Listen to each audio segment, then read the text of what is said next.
Let me ask you this. How do you begin to climb a mountain? The first step is not the beginning. No, the beginning happens long before the mountain is even in sight. The foundation of this journey lives in the early days, the hot days, the dog days, every day. It lives in every rep, every step, and every moment. It lives in the dedication to the preparation, stretching the limits of your mind and body so you can take one more step today than you did yesterday. One more rep today than you did yesterday. There are those who have already reached that summit, felt that glory. Now, shepherds for those who seek to reach it for the first time. And we just getting started, baby. So when you approach the base of that mountain, you do so as an unbreakable unit with one goal in mind, one heartbeat, and the trust and the love of the tiger beside you. You know that you're ready. So strap up, spot the ball, let's climb. Let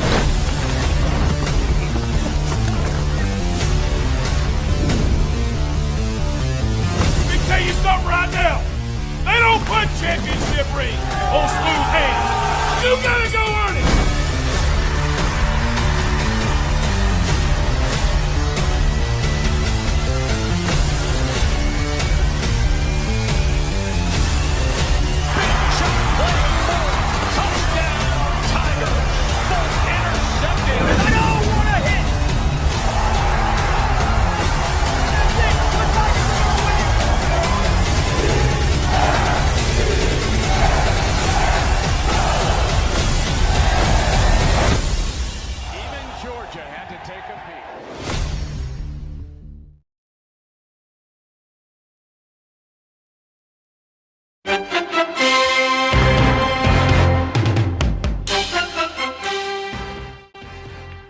Welcome back to the Honeysucklin Fantasy Football League pregame show.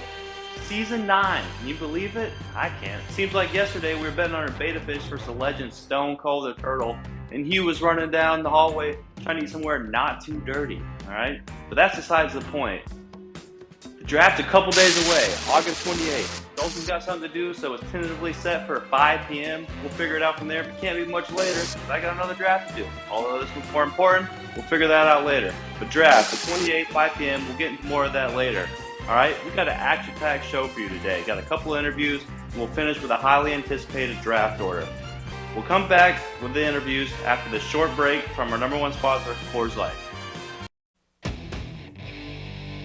I love playing two-hand touch, eating way too much, watching my team win with the Twins. I love quarterbacks eating dirt, pom-poms and short skirts, fans who won't quit, and those Twins. And I love them too. Here's the football. All right, welcome back from the break. We got Bryce Browning coming live from Lockloosa. He's coming on soon. We're getting with him with some technical difficulties, but we'll get there in a second.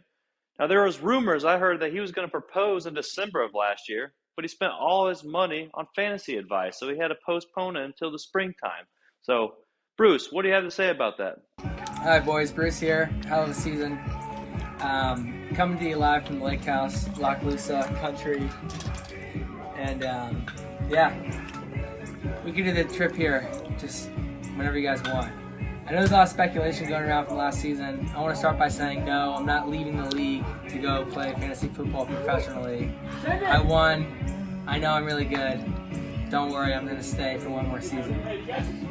Second speculation, something about waiting to buy a diamond because I spent the money on fantasy football advice. I would turn that around and ask you, have you seen Bailey's diamond? I don't know how much fantasy football advice costs, but it's a pretty big diamond. Not to toot my own horn, but that'd be a lot of advice.